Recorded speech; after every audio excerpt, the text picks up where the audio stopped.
marco del 25 de noviembre, Día Internacional de la Eliminación de la Violencia contra las Mujeres, la Secretaría de Seguridad Ciudadana ha decidido crear una serie de entrevistas con todas aquellas mujeres que han pasado por la institución, aquellas que marcaron el camino, aquellas que superaron una serie de obstáculos y que hoy ya han dado paso a la nueva generación de mujeres que están dentro de esta institución. Esto también en el marco de la exposición La historia de las mujeres en la Policía de la Ciudad de México. El día de hoy nos encontramos con la doctora Dinora Guadalupe Salazar Batalla. Cuento con 26 años de servicio. Actualmente me encuentro comisionada en la Universidad de la Policía de la Ciudad de México. He trabajado como docente en áreas administrativas, en áreas operativas y bueno, estoy por terminar un segundo doctorado en Sedena. Ya tuve el privilegio de ser la primera generación de la Universidad de la Policía de la Ciudad de México, tomando un doctorado en Seguridad Ciudadana. Muchas gracias por el reconocimiento. Doctora, es un placer tenerla por aquí porque además usted ha sido muy estudiosa justo del tema que vamos a tocar. Pero primero vamos a los inicios. ¿En qué momento, digamos, usted dice, quiero ser policía? ¿En qué momento? Fíjate, es una pregunta muy interesante. Yo desde hace mucho tiempo trabajaba en una institución bancaria y mi idea era la contaduría pública, me encantaban los números. Posterior sale una convocatoria precisamente para poder entrar a la policía. Yo era maestra de inglés en aquel tiempo y se iba a capacitar a la policía del T2000. Estoy hablándote ya de muchos años. Entonces yo entré a participar precisamente para formar parte de esos instructores en el T2000. Entramos al sistema básico y en mi primera área donde yo estuve fue recursos humanos, donde pudimos estar capacitando a los policías. Y algo bien raro que pasa en mi familia, yo soy hija única, y todo el tiempo mamá y papá era de danza, inglés, natación y piano y todas esas cosas. ¿No? Sí. Entonces yo recuerdo mucho a un tío, concertista, mi tío, y siempre me decía que yo era una Bambi, ¿no? Y cuando entré a la policía, para la familia fui la bambiliona, ¿no? Por el cambio tan drástico que se dio precisamente en esto. Y yo creo que primero fue parte de tratar de buscar un poco la justicia, ¿sí? Del conocimiento, y cuando entré, pues me enamoré. O sea, mi licenciatura a raíz es la criminalística y eso se volvió parte súper indispensable dentro de la policía, ¿no? Entonces, yo me enamoré de alguna oportunidad que se dio y posterior, pues se convirtió en parte importante. Yo soy la única mujer policía y también soy la única policía dentro de mi familia. Todos han tomado diferentes caminos y bueno, mis hijos tampoco han querido estar realmente dentro de la policía, pero yo estoy tatuada y estoy enamorada de la policía totalmente. O sea, entonces sí, de verdad la única, o sea, y nadie se ha ido como por temas tampoco de seguridad y esto. Sí, un poco mi hijo trabaja él es especialista migratorio, ¿sí? Mi hija hizo su servicio social un tiempo aquí en la Secretaría de Seguridad Ciudadana y es psicóloga actualmente, pero así esa vocación, yo creo que más mi hijo está un poquito más enfocada. Un tiempo estuvo en la Policía Federal, luego se fue al Instituto Nacional de Migración, ahora es docente por allá en el Colegio Militar, entonces como que él está más empapado con este ámbito castrense. Empezar a avanzar dentro de la institución, ¿cómo fue el proceso? También luego lo platicábamos con otras jefas que han pasado por aquí, nos decían, al final mi apoyo, mi familia. Entonces, ¿cómo fue este proceso de ir creciendo como mujer policía y al mismo tiempo estar en la familia, el ir y venir, todo esto? Luego dicen que las mujeres tenemos doble turno. Sí, exactamente. Entonces, ¿cómo fue eso? El doble trabajo. Fíjate que después de que yo salí dando un poquito seguimiento de recursos humanos, cuando tú terminas una comisión te pones a la disposición. En esa disposición a mí me tocó en aquel tiempo a la Dirección General de Policía Sectorial. Sí, todavía no había subsecretarías ni nada de ello. Entonces ahí me ponen a disposición y conozco a mandos muy antiguos, ¿sí? En aquel tiempo pues eran 5 mandos, 6 mandos los principales, ¿no? Los ejes dentro de ello, y ahí estaba el jefe Almada Gallardo, en paz descanso. Él fue uno de los pioneros, pero yo puedo identificar que él buscaba precisamente trabajar con mujeres. Nos costaba muchísimo trabajo. En aquel tiempo a mí me tocó todavía computadoras A, disco B, disco C y un montón de claves para poder entrar. y empezamos a trabajar los primeros procedimientos sistemáticos, vamos a identificarlos así. En aquel tiempo, junto con un jefe que se volvió parte de mi historia, de mi maestro, el jefe Rosales Gamboa en aquel tiempo, era parte indispensable de hacer operativos, ¿no? Y empezamos a trabajar en conjunto.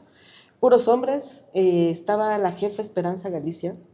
Sí. La jefa Esperanza Galicia era una directora general en aquel tiempo. De hecho, en mi historia, yo puedo entender que ella es la primera mujer que llega al grado de primer superintendente en la historia. Sí, nosotros la investigamos a la par con su tesis y ella además tuvo muchos primeros. También fue la primera jefa, como por ejemplo en la alcaldía Miguel Hidalgo, o sea, tuvo como muchos avances que les abrieron también a ustedes, ¿no? Entonces, sí nos costó, bueno, a mí en mi caso ya me costó muchísimo trabajo porque la verdad era de que, ¿qué va a opinar? ¿Qué me va a enseñar? ¿No? Estar peleando un poquito con el criterio y el mando operativo era muy difícil de que pudieran, a veces, uno pudiera dar la opinión, ¿no? Si estamos haciendo una orden de operaciones, un operativo, y pues tú de forma estratégica decías, no, es que por acá puede ser, y a ver, espérame tantito, estamos acá entre puros hombres, ¿no? Y poco a poco fue avanzando ese reconocimiento, ¿no? ¿Por qué? Porque al final los mandos sí se empezaron a apoyar en las mujeres, porque igual ellos, pues no, o sea, a mí me tocó todavía de maquinita de escribir, ¿no? Entonces, si te equivocabas, pues ya sabrás, tendrías que repetir el todo, ¿no? Entonces, los mandos nos dieron pues ese acompañamiento, tanto nos enseñaban, como al mismo tiempo, pues nosotros nos volvimos parte indispensable para todos sus operativos, los documentos, los informes. Eso fue muy importante. Ahora, si me voy un poquito más, que si nos costó trabajo, me costó muchísimo trabajo. Me costó muchísimo trabajo porque a veces, pues no faltaban los albures, ¿sí? No faltaba, de alguna forma, esas pequeñas discriminaciones, como todo. Tampoco había mucha adecuación de las cosas de las mujeres, ¿no? Nosotros nos poníamos un chaleco y parecíamos tortuguita, ¿no? Nos quedaba aquí. ¿Por qué? Porque pues no había precisamente ese estilo. No había ese diseño para las mujeres, ¿no? Entonces, un tiempo a mí todavía me tocó de faldita, ¿no? Entonces subías a la patrulla y pues tenías que tener cuidado para subirte. Entonces yo creo que todo eso fue cambiando. Desde que nosotros, parte de las mujeres que empezamos en el área operativa, hasta vernos de pantalón nos causaba extraño, ¿no?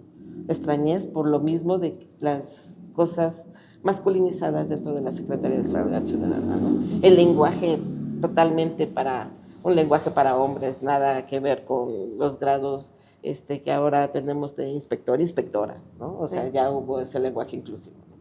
Sí, y justo lo veíamos, bueno, vamos a entrar a esta parte primero de en qué momento empieza como a avanzar, a alcanzar como grados mayores dentro de la institución y que dice, yo quiero como adentrarme en la historia de las mujeres de la que han estado en la policía.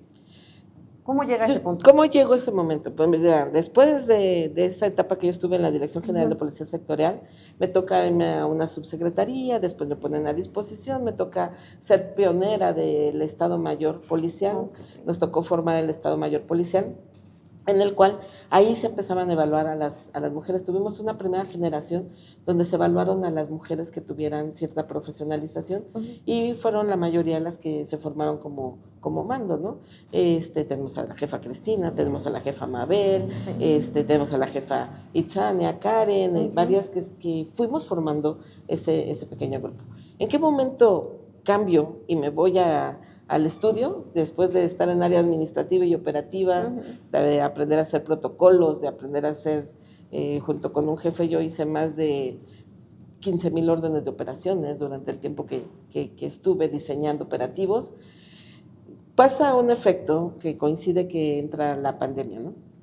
Aquí en la Secretaría de Seguridad Ciudadana llega a pasar que cada cambio de administración o cada cambio de mando, pues cada quien trae a su gente, ¿no? Sí. Y cada quien traía a su grupo, y eso a veces te llega, entre comillas, un poquito pues, ¿qué te sería la palabra? La voy a ocupar, discriminar, en cuestión de que ya no perteneces a cierta administración, entonces ya, fue tu tiempo y ahora te vas a otra situación. Yo me encontraba a pesar de la trayectoria. A pesar de la trayectoria, en automático, si ya no perteneciste a esa administración, ya no te consideran, ¿no? Pueden pueden salir muchísimas cosas, ¿no? Pero no consideran el perfil, ¿no? Para eso tenemos exámenes de centro de control y confianza, donde pueden saber si eres corrupta o no eres corrupta, si hiciste alguna situación, no están las actas administrativas y todo lo demás, ¿no? Pero no te permiten a lo mejor,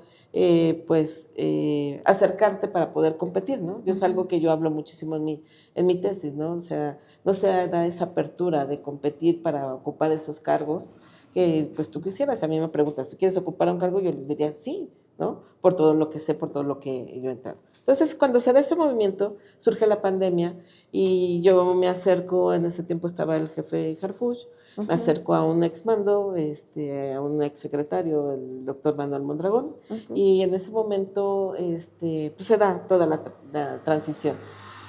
Y yo estaba estudiando mi doctorado en la Universidad de la Policía y pido precisamente eso, pido que me convencionen a la Universidad de la Policía de la Ciudad de México para concluir mis estudios, poder participar en programas y pues tuve la fortuna también de que llegó una convocatoria que mandó Sedena en aquel tiempo hoy nuestra presidenta, antes nuestra jefa de gobierno, y ella decidió, la jefa decidió mandarlo a la secretaría y de la secretaría mandaron al que tuviera mejor promedio, un poquito de ego, entonces tuve el mejor promedio en el doctorado de aquí de la Universidad de la Policía y fue por eso que me mandaron a competir, compito y pues estoy ya por terminar mi segundo doctorado en Seguridad Nacional.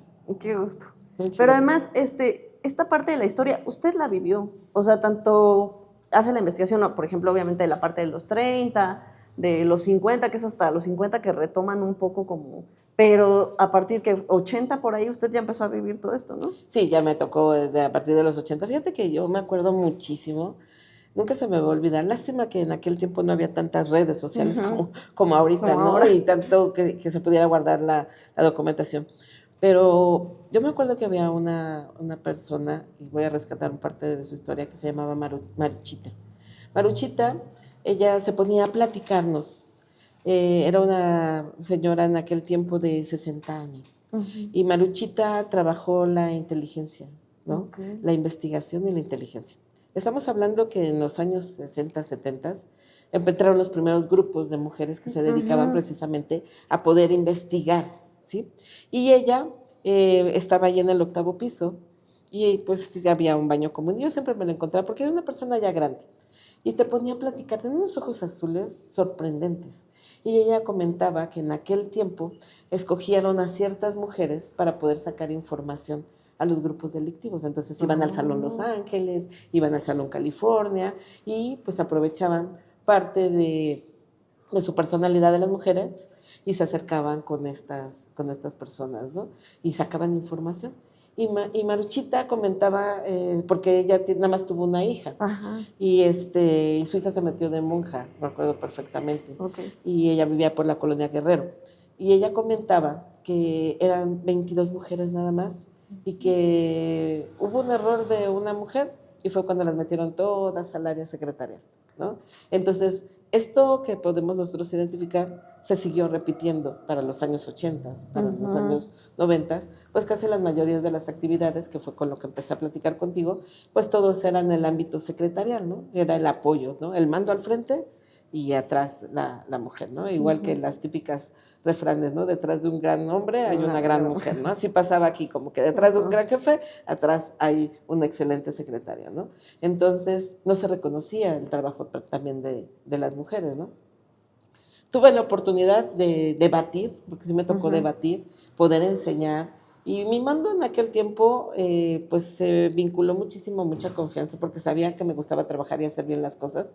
Y en ocasiones cuando les llamaba la atención a todos los hombres, era así de, oye, Dinora, esto, bla, bla, bla. Pero yo lo entendí después, que era que me llamaba a mí la atención para que todos los demás entendieran, ¿no? Que pudieran ver, sí, ella no es perfecta, también se llega a equivocar, pero una forma de llamarme la atención. Entonces, yo creo que fue la presencia y la permanencia y también, pues, demostrar, ¿no? Ir creciendo en el estudio, porque sí había ocasiones que te decían, a ver, traigan a la licenciada, o a esa que esté estudiando, tráiganla, ¿no?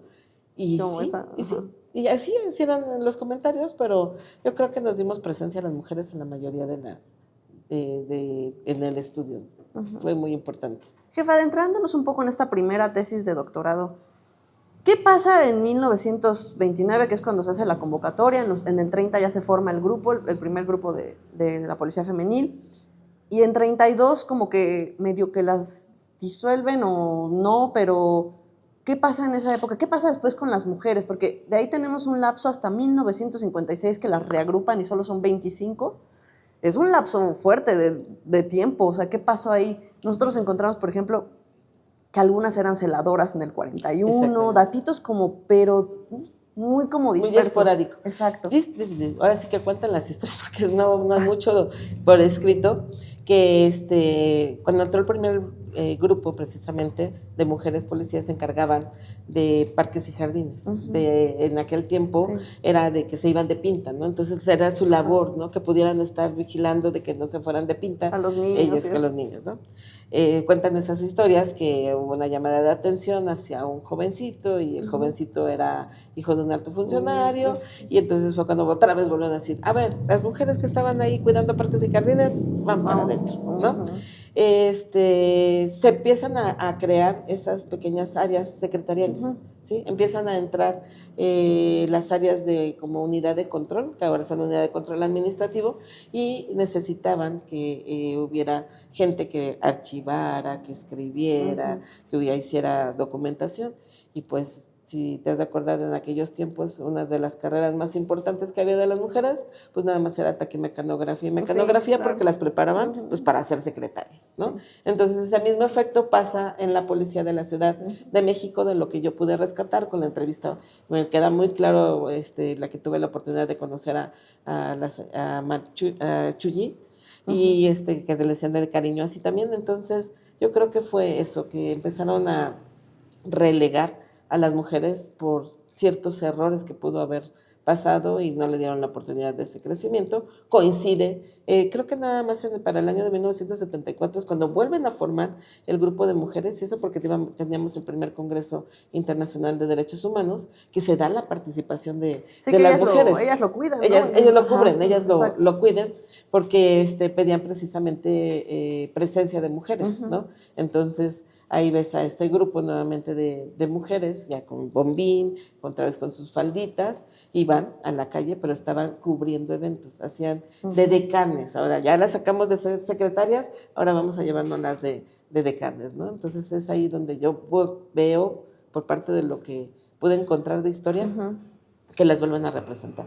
Pero otra vez volvemos a decanes, no había un crecimiento de las primeras mujeres, hasta en las fotografías del agrupamiento femenil hay un cambio también, hasta un mando hombre, ¿no? Estaba ahí dentro de ese agrupamiento femenil, ¿no? Entonces, lástima que en aquellos tiempos no se pudieron rescatar las historias, ahora ya nos permiten hacer partes informativos o hacemos, cuando hacemos un acta de entrega, ponemos cuáles son nuestros logros en cada acta de entrega, pero en aquel momento yo creo que no se pudo rescatar. Hay un libro donde yo me basé precisamente en la biblioteca de la Universidad de la Policía de la Ciudad de México, que es un libro que está escrito a máquina de escribir, y ahí es donde hablan un poquito más de la historia precisamente de las mujeres, lo que se pudo rescatar de las mujeres policías. Jefa, volviendo un poco a la parte de su trayectoria, también lo habíamos platicado con otras de las compañeras, debe haber momentos muy difíciles, donde de pronto dices, híjole, se me está complicando, esto me cuesta demasiado, igual y hasta quiero tirar la toalla. Tuve un momento así, y luego aparte, otro momento donde dijera, pues sí se me complica, sí me está costando, pero no, o sea, yo me quedo por esto. Fíjate que la primera pregunta, yo creo que me marcaron 3 momentos, los tengo súper grabados, 3 momentos pues en mi vida. El primero, lógicamente, tuvo que ver con mi separación, ¿no? Yo me casé bien, entramos a trabajar, de hecho a él también le habían dado la oportunidad de si quería entrar a la policía, no le llamó la atención. Entonces el tiempo de la policía empezó a ser demandante, ¿no? ¿Por qué? Porque yo siempre me procuraba quedar los tiempos que fueran necesarios, ¿no? Y en su caso él pues me apoyaba cuidando a mis 2 hijos. Tuve la fortuna de mi madre y mi abuela, que fueron parte muy importante, ese soporte emocional de cuidarme y apoyar a los hijos, ¿no? O sea, y en un momento dado, pues él decide y me dice, pues, ¿qué? ¿La policía o qué hacemos, yo. no? ¿Sí? Entonces, pues, tenían otras circunstancias Ujú. y en ese momento dije, voy yo, voy yo. Claro. Me acuerdo perfectamente, estaba en la glorieta de los Insurgentes, y allí en la glorieta de los Insurgentes hay una iglesia que se llama la Sagrada Familia, Okay. ahí sobre la calle de Orizaba.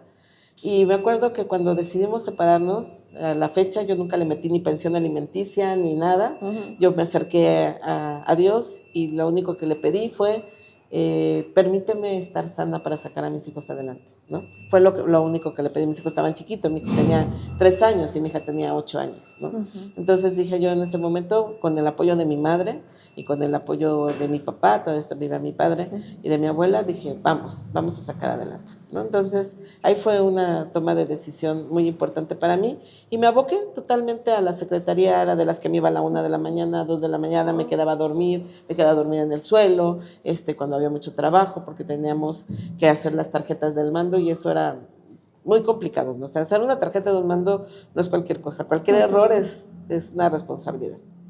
Ese fue uno. Ujú.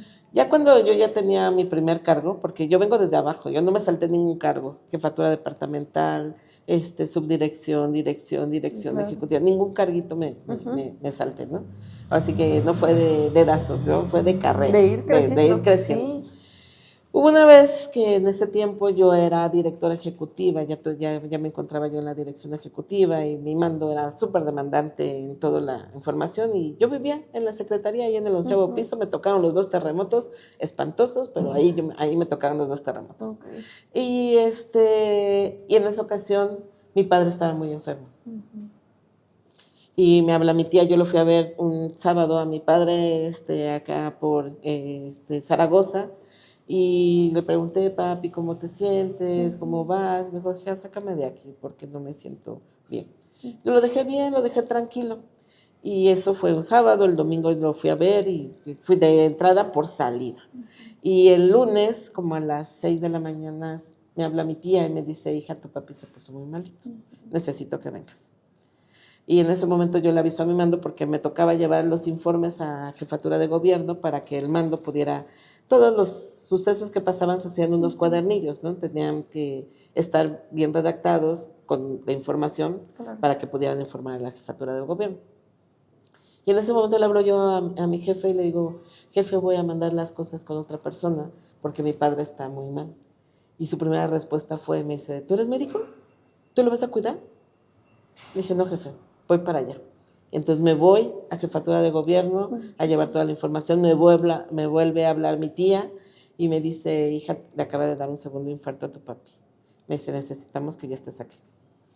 Y me acuerdo en aquella ocasión que tenía que firmar así de artero de documentación mi jefe, la firmó, le dieron las 8:20 más o menos y en camino se murió mi papá. No me pude despedir de mi papá, ¿no? Entonces así como que fue algo que me marcó muchísimo porque ahí dije, le di más importancia al trabajo que a mi propio padre, ¿no? Entonces así como que me retó a que si yo no me había podido despedir de mi padre, pues ahora tenía que hacer las cosas de mejor forma. Ujú. Y la tercera, oye, esa tercera también, así que no voy a llorar, no voy a Está llorar, bien. pero una vez me tocó, estaba yo en la Dirección General de Policía Sectorial, y me tocó hacer una captura de información. Tenemos que capturar a las bandas delictivas. Pero apenas empezaban como los sistemas informáticos y resulta que para poder procesar todos los nombres y todo lo que capturamos a nivel Ciudad de México, estoy hablando de 80,000 celdas en el Excel, ¿no? Entonces resulta que ahora para que pudieran procesar esa información que apenas estaban haciendo, después de cada letra, de cada palabra teníamos que poner un puntito, ¿no? Entonces, por ejemplo, Dinora, punto, Salazar, punto, Batalla, punto, banda delictiva, tal, así, ¿no? O sea, Punto. todo teníamos que poner punto. Okay. Era 5 de enero. Yo ya me había separado, tenía que ir a comprar los juguetes de los hijos. Entonces, pues mi madre, pues ahora de tecnología, ¿no? Teléfonos y cosas así, ¿no? Pues en aquel tiempo no era ello. Entonces yo veía el reloj y me faltaba información, mis demás compañeras se fueron, mi mando se fue y a mí me dijeron, mañana este documento debe estar a las 6 de la mañana en punto, ¿no? Todavía me tocó disco, guardarlos en discos, ¿no? información. 3:30 de la mañana y lo logro terminar. Así, literal, puse el último puntito. Lo guardo, lo grabo en discos y discos y discos para que se quedara ahí. Dejo una notita y le digo a mi jefe, pues aquí se queda la información. 4 de la mañana y pues me voy a Buenavista, ¿no? Porque en Buenavista en aquel tiempo nos daban vales del ISSSTE, ¿no? Entonces yo tenía mis vales del ISSSTE y se ponen ahí en medio a vender juguetes aparte, ¿no? No, pues cuando llegué al ISSSTE, pues ya sabrá, una pelotita, nada más una muñequita, y mis hijos que habían pedido la casa del árbol, y que habían pedido un cochecito, y todo eso, dije, imposible, ¿no? Entonces me voy a caminar entre los puestos y a pedir que si me podían recibir mis vales, ¿no? Que porque pues no había alcanzado a cambiarlos y todo lo demás. Y no, güerita, ya aquí nos han hecho mucho fraude y muchas copias. Y total que una persona se apiadó de mí. Compro yo 3 juguetitos que le compré a mis hijos. Busco transporte, eran las 5 de la mañana, ya me habían dado casi, porque no había transporte. Me pongo a caminar sobre Insurgentes para ver si me encontraba algún taxi. No había metrobuses ni nada de eso en aquel tiempo, y resulta que me acepta un taxi, y le dije que le pagaba yo con vales. Llego a la casa exactamente como a las 10 para las 6, ¿no? Y el típico de poner las bolsitas, mi hijo se despierta, mi hijo tenía 4 años, mi hijo tenía poquito que yo me acababa de separar. Y pues el literal, aventarme, me tapé con algo, le mordí la galleta y ya pasó, se despertaron. Y en aquel tiempo mi situación económica no estaba muy bien. Yo no ganaba ni como jefe departamental ni nada, yo ganaba un salario base. Y mi hijo había pedido unos taquitos de canasta para comer. Había pedido 100 tacos de canasta para que no tuviéramos hambre, ¿no? Entonces, ya llegamos y me dice mi mamá, me dice mi hijo, todos me trajeron menos los taquitos, ¿no? Y coincidía que el señor de los taquitos pasaba a las 8 de la mañana, ¿no? Yo me esperé, pues acababa de terminar mi turno. Pasa el señor de los taquitos y le hago señas así. Y sale mi hijo y le dice, ¿le encargaron los taquitos los Reyes Magos? Y me le quedo viendo al señor y le digo, pues sí, no, yo traía los vales. Dije, pues ahorita le doy 100 pesos en vales, ¿no? Y le dice, sí, güero, nada más que no me acuerdo cuántos. No, pues eran 100 taquitos, ¿no? Pues estaban $1 el taco. Pues ya, en ese momento le trae una charola a mi hijo, feliz, súper feliz. Ahí no para la situación, me voy. Y en aquel tiempo pues llegó una patrulla porque el trabajo que yo había dejado necesitaban que le pusieran no sé qué otras cosas, y mi hija pues ya tenía, en aquel tiempo mi hija ya tenía más grande, era 9 años, y me dijo que ella pidió de regalo que la pudiera llevar a Six Flags y que estuviera su mami todo el tiempo con ella. Pues resulta que la mami pues nunca estaba con ellos porque pues me ayudaba mi abuela y mi madre a cuidarles. Entonces llegó la patrulla, ya me fui para volver a hacer el trabajo, y pues yo estaba con todo el sentimiento aquí, ¿no? Y mis ojeras pues al 1000%. Y el mando que me pidió este trabajo, que después fue mi maestro, el que fue Rosales Gamboa, me dice, es que falta esto, bla, bla, bla, en un estilo muy fuerte de hablar. Faltó este punto y faltaron esto, y hay que procesarlo. Está bien, jefe, yo ahorita lo trabajo. Lo empecé a trabajar, como a las 12 del día llegó el jefe Almada Gallardo. Y el jefe Almada Gallardo tenía 2 hijos de la edad más o menos de mis hijos, ¿no? Y se metía y preguntó, ¿cómo están? ¿Cómo les fueron? Muy humano, muy humano. ¿Cómo les fue? ¿Cómo estoy? ¿No? Y, ¿cómo te fue, Dinora? Bien.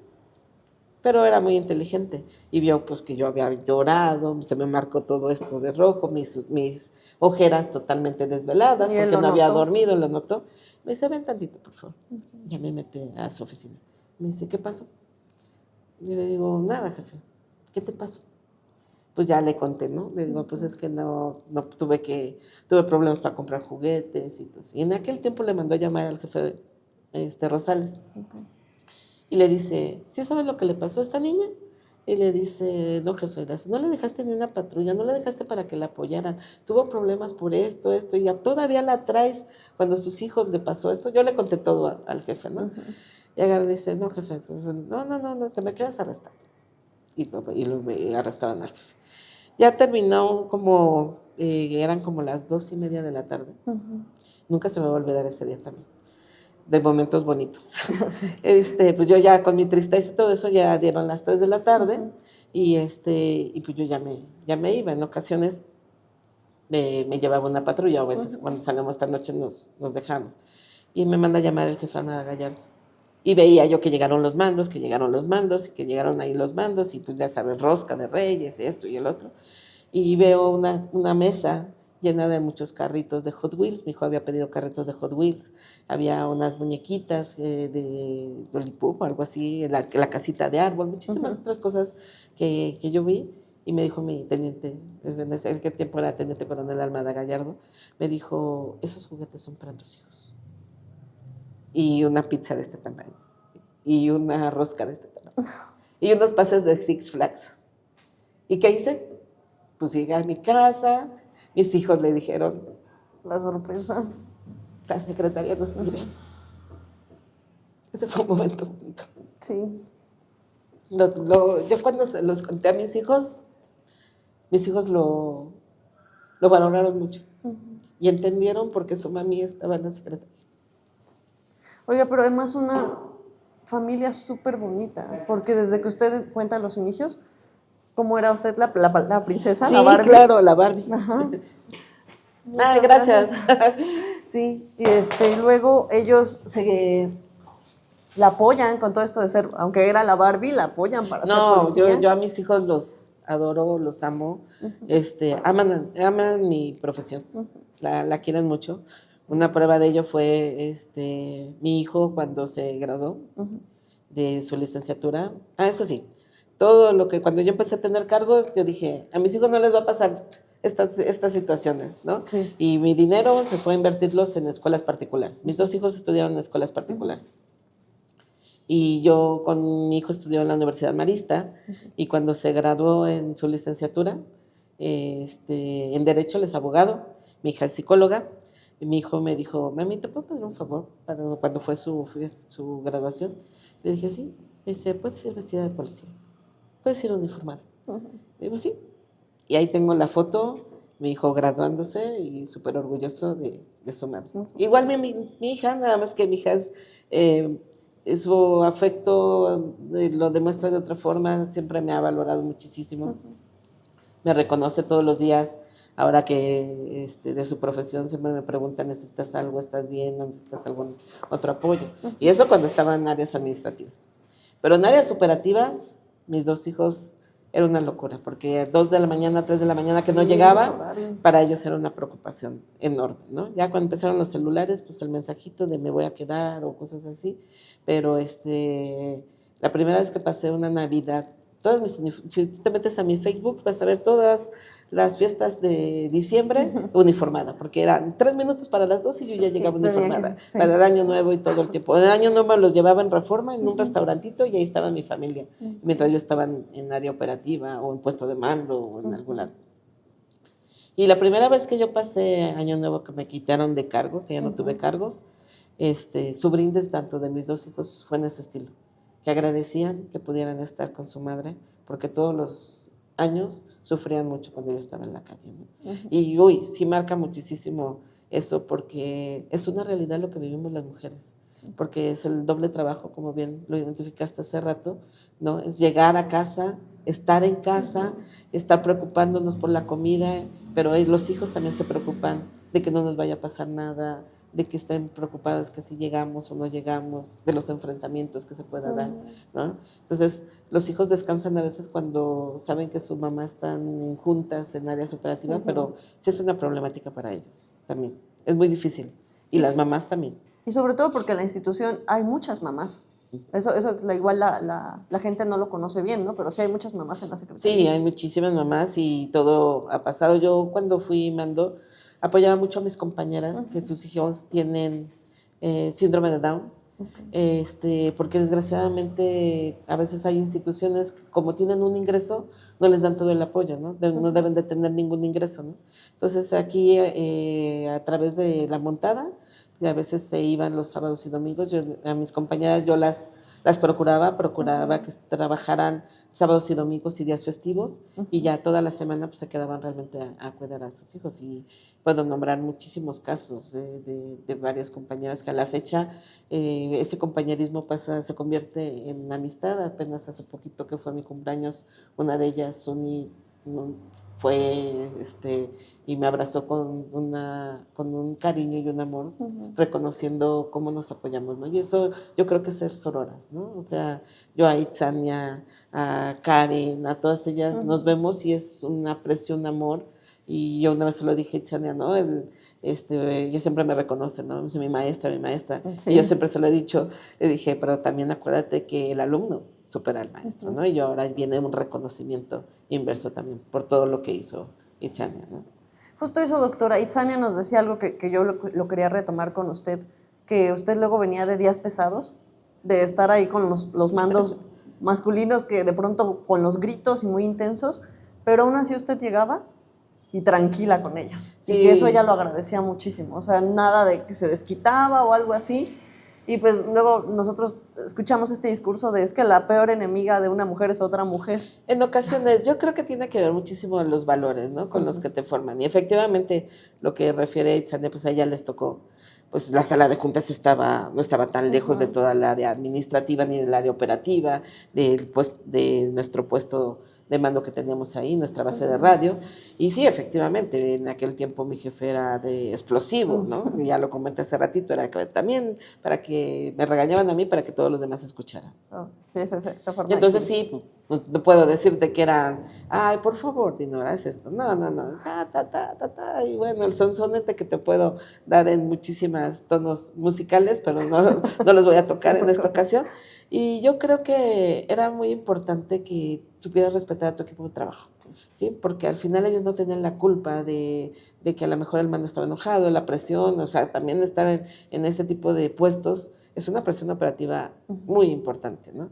Entonces, efectivamente, el hecho de poder trabajar de una forma armónica con mi gente era la mejor forma de que nos podían responder, porque si no, ¿qué pasaba? Si iba a haber disgusto, yo enojada, todo el mundo enojado, no se resolvía el trabajo, ¿no? Entonces, algo que me sirvió muchísimo es predicar con el ejemplo, ¿no? O sea, hacer la tarjeta, pues la hacíamos todos, ¿no? Hacíamos un trabajo, nos quedábamos todos. Hacíamos un mapa, nos quedábamos todos, ¿no?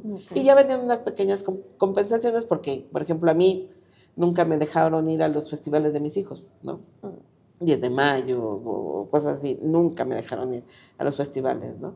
Y yo cuando era 10 de mayo me ponía de acuerdo con que todos los hombres vinieran a trabajar para que mis compañeras se fueran pues a celebrar el 10 de mayo con sus hijos, ¿no? Apenas hace unos años empezaron a dar el día, pero de todos modos es un día no totalmente para que todas las mujeres se vayan, ¿no? Porque si no, ¿dónde queda ese apoyo, no? Entonces, sí creo que aprendí a tener ese temple de que no me empapara probablemente del genio, del mal humor o de la presión, y lo trataba de controlar, ¿no?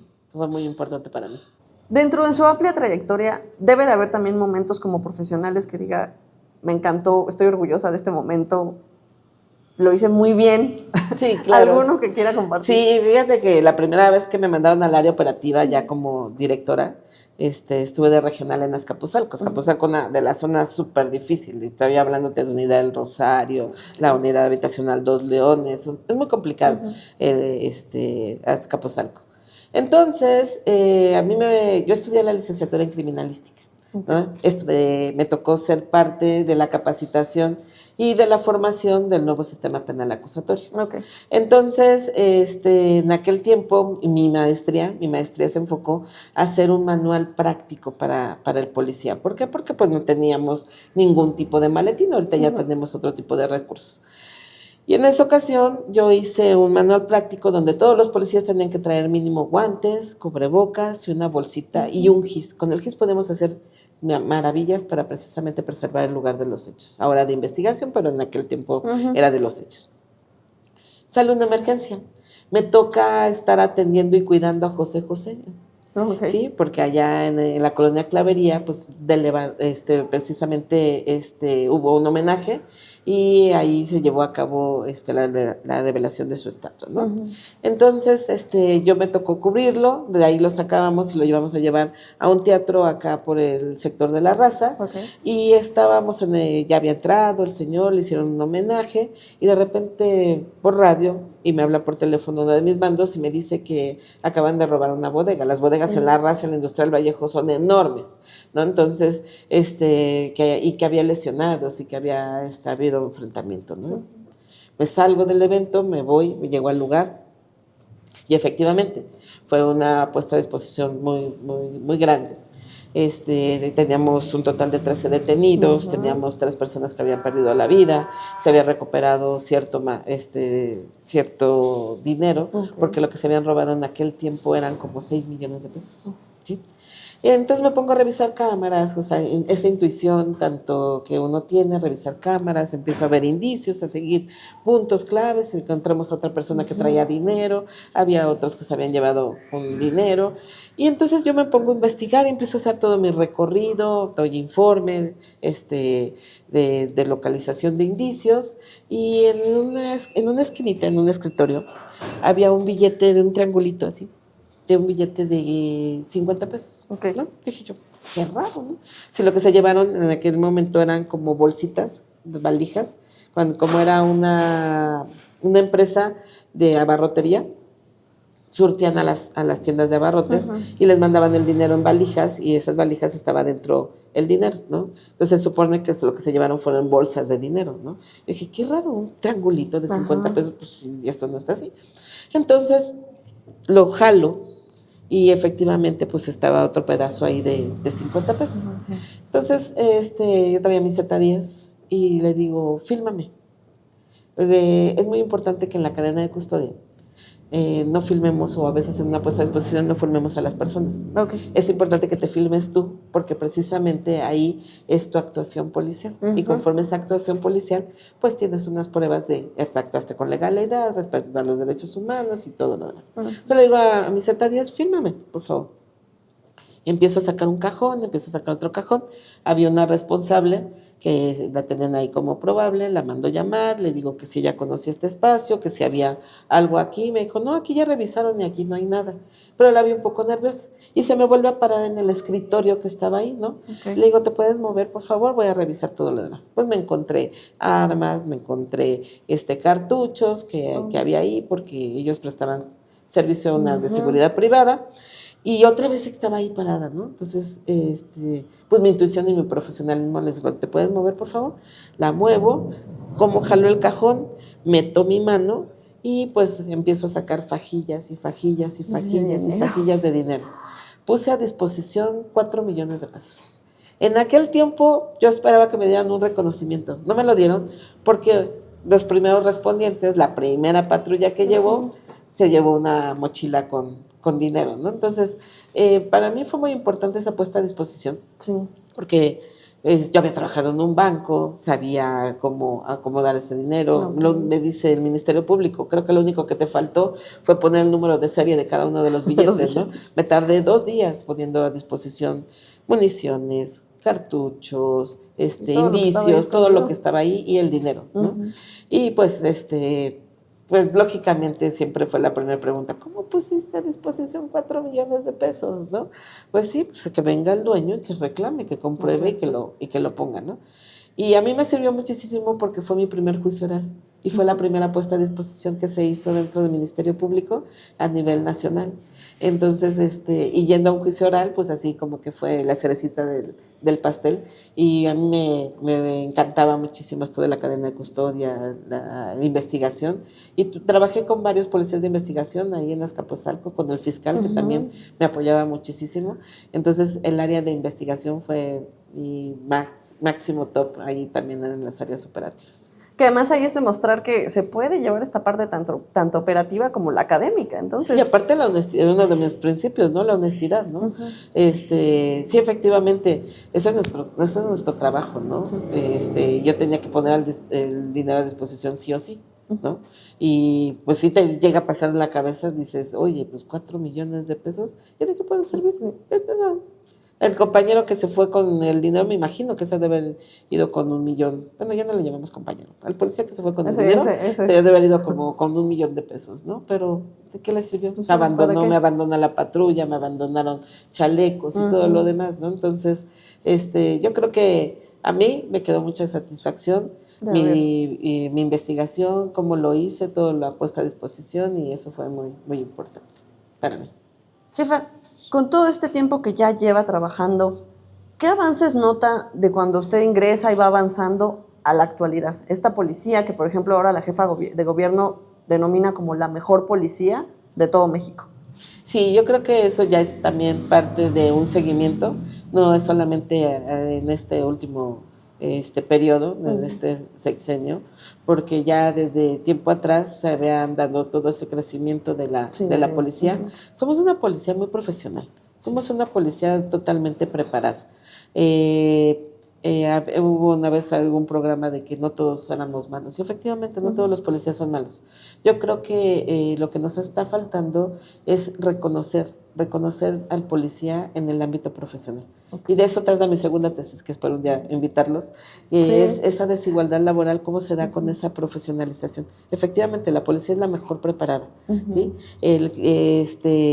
No solamente son especialistas ahora, son gente que son licenciados, sociólogos, psicólogos, tenemos también policías médicos, tenemos de comunicación social, son diferentes precisamente material, licenciaturas que se llevan a cabo y eso ha permitido que la policía sea profesional. Y otro punto es que cada vez que hay un error, lo que los llega a ver, la policía no solamente lo deja en una sanción, sino que hacen protocolos. La mayoría de todos los protocolos que han salido es para mejorar el error que hubo con la finalidad de que se pudiera crecer en la policía. Yo veo a mi policía en un futuro que no vamos a llegar a hacer nada más seguridad ciudadana. Esperemos que con la ciudadanía, junto con nuestros valores y el profesionalismo, lleguemos en verdad a hacer lo que se busca en muchísimas partes del mundo, una seguridad humana, que sea basada en ese humanismo que necesitamos, en esa empatía, en esos valores, que existe ese respeto, ¿no? Yo luego cuando tenía mis mandos o mis compañeras decían, ahorita vengo, voy al baño, te encargo mi teléfono. ¡Ey, espérame! Estamos entre policía, no me tendrás por qué encargar tu teléfono. Oye, ahorita vengo, te encargo mi cartera. ¡Ey, no debe de pasar! ¿No? Entonces, es reforzar esos valores que se necesitan en la policía y son nuestros principios, nuestros ejes, que es la honestidad y simplemente igual y trabajar todo en marco de la ley, ¿no? La legalidad. Claro. Acercándonos al final de la entrevista, ya tenemos, por ejemplo, cambios como ya está la unidad de género, que tanto, digamos, ya está realizando estos patrullajes, como también las protege a ustedes dentro de la misma institución, ¿no? Ya son ustedes el 30% de la fuerza policial y se espera que crezca, ya 4 de cada 10 cadetes en Unipol son mujeres. ¿Usted cómo ve estos cambios? ¿Cree que, digamos, sí va todo para arriba, para mejorar hacia las mujeres? Nos falta empoderar un poquito más a la mujer y no empoderarla dándole oportunidad. Yo no estoy ajena a que haya compañeras que lleguen a ocupar cargos jóvenes ni nada de eso, no, al contrario, que puedan empoderarlas, ¿sí? Yo creo que yo sí metería trabajando un poco la igualdad, vamos a llamar ya no tanto nada más el empoderamiento de la mujer, sino trabajar la igualdad, que pudiera haber ese tipo de competencias para cumplir con las aspiraciones que la gente quiere, ¿no? O sea, en su caso, pues las mujeres, porque habrá mujeres que les ofrezcas el cargo y ellos se voltean y dicen, no, me interesa más cuidar a mi familia, ¿no? Y habrá otras que, digamos, pues voy a ir a la par, ¿no? Si puedo jalar a las dos cosas. Entonces, yo creo que ya vemos más mujeres, pero estamos aquí. Nos hace falta crecer para llegar a los cargos realmente de poder, que es parte de mi investigación, cómo se dan las relaciones de poder, precisamente, y cómo se pueden empoderar a las mujeres, ¿no? Yo hablo ahí de 3 dimensiones, y esas 3 dimensiones son muy importantes para que se pueda empoderar a la mujer, ¿no? No nada más a través de esos pequeños impulsos, sino que se den una oportunidad y que también se puede evaluar, que se evalúen los resultados. Y si quisiera hablar por igualdad y decimos, pues hay 10 cargos, pues que se ocupen los cargos de las personas que tengan la mayor capacidad y el mayor profesionalismo, ¿no? Sí. Porque si me quiero ir entonces a la equidad, pues es hablar precisamente de las necesidades, en este caso que todavía tenemos las mujeres, ¿no? Doctora, ¿de qué forma invitaría a las nuevas generaciones a formar parte de la policía de la Ciudad de México? Y además, ¿qué lleva en la actualidad a una mujer decir, yo quiero ser policía? Lleva un profesionalismo. Me sigo casando con el profesionalismo. Es una carrera hermosa. La verdad es una profesión muy bonita. Es difícil, pero yo le pediría a las nuevas generaciones que sean mujeres que no se dejen humillar, porque todavía, que no se dejen discriminar y que luchen realmente por sus ideales, ¿no? ¿Hacia dónde quieren llegar? Si a mí me preguntas hasta dónde quiero llegar, yo te puedo decir, yo quiero llegar al grado más alto que se pudiera dar aquí en la Secretaría, ¿no? Y lo voy a lograr, ¿no? Eso es mi ideal. Me dicen, ¿ya cuándo se va a jubilar? Yo no me voy a jubilar hasta que haga algo por la policía, ¿no? Entonces, yo creo que invitaría precisamente a nuestras futuras cadetes, invitaría precisamente a nuestras becarias a que pudieran de alguna forma ayudarnos a que se profesionalicen, crean que la mujer es un punto muy importante dentro de la policía, y si ya logramos abrir brecha, muchísimas compañeras que nos sigan, que nos ayuden a que logremos, a que algún día, ¿por qué no?, pueda haber la primera mujer secretaria en la seguridad ciudadana. ¿Por qué no? Sí, ¿por qué no? Exacto. ¿Y será un sueño? Claro que sí, para cualquiera de nosotros. Jefa, una plática muy completa y muy rica. Ojalá después la podamos continuar para saber más cosas y datos de usted.